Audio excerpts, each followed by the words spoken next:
China says it will resolutely safeguard its legitimate rights and interests over the shooting down of a suspected Chinese spy balloon by the United States. The incident has prompted U.S. Secretary of State Antony Blinken to cancel a visit to Beijing that had offered slight hopes for an improvement in relations. China says the object was a civilian balloon used for meteorological research, but has refused to say to whom it belongs.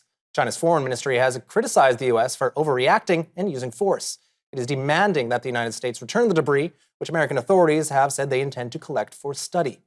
With us to discuss the situation is Nathan Picarsic, a senior fellow at the Foundation for Defensive Democracies with a focus on China policy. Mr. Picarsic, welcome to Forum Daily. Thanks for having me, Nathaniel. So I suppose a little recap is in order here. What do we know so far about the balloon incident? So we know that the Chinese are claiming ownership. They're claiming that it was a civilian research device meant for meteorological sensing. We know that these types of devices are made in China by subsidiaries of some of China's largest chemical conglomerates.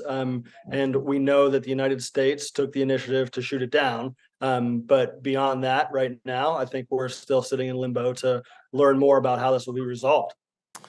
A lot to discover still, indeed. Now, in discovering the balloon, the U.S. Secretary of State canceled his plans to visit China. Now, I suppose, what does this mean for the U.S.-China diplomatic rapprochement, or at least détente anyway? Yeah, there was some sense in the lead up to this incident that there was a cooling of tensions and there may be détente of some sort.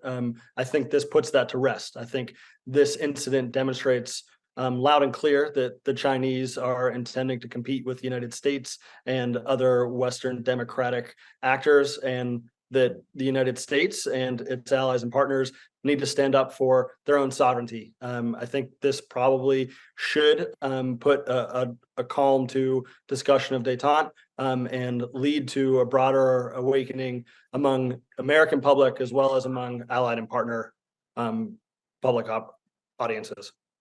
Now, what I found interesting watching this unfold was China's response, which began with expressing regret for the situation, the violation of U.S. airspace, but then moved to saying that American authorities must return the debris. So what has been your overall takeaway from China's response to this incident, and what are you watching for here?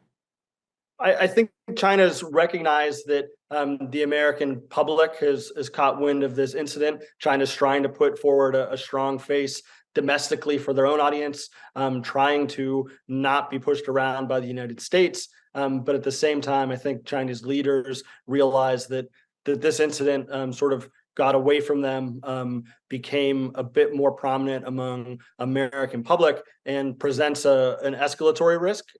They're trying diplomatically to assert some escalation dominance. But I think to some extent they're caught off guard here, particularly by the public reaction. And I think that's one of the lessons to be taken here, that we need more transparency around incidents like this, because the American public, the public audiences across North America and the Western Hemisphere need to be aware of the risks posed by the Chinese Communist Party and actions like surveillance balloons and other potential surveillance technologies that place at risk our own sovereignty. And you brought up transparency, and interesting enough, in The Independent today, it was quoted, your colleague Craig Singleton with the FDD said that this is not the first Chinese spy balloon spotted. So what do we know about these previous incidents? We don't know a lot, and that's part of the problem. We need to have more transparency around these incidents. We know there are several others that appear to be taking place right now. We have heard reports about several that occurred with little public fanfare, but I think that underscores this point, that we need more transparency, because it's not just a government to government or official to official type of risk. The American public is placed at risk by the actions that the Chinese Communist Party takes, and the threat that they pose to our domestic sovereignty.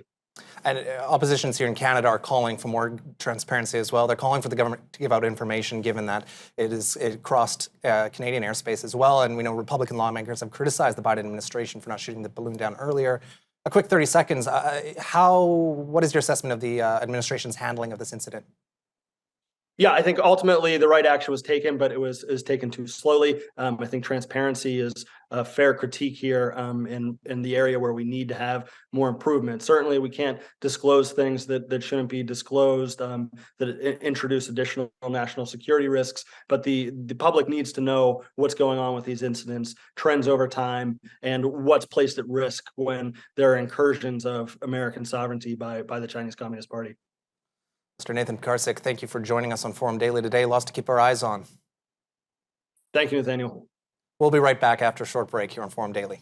Stay with us.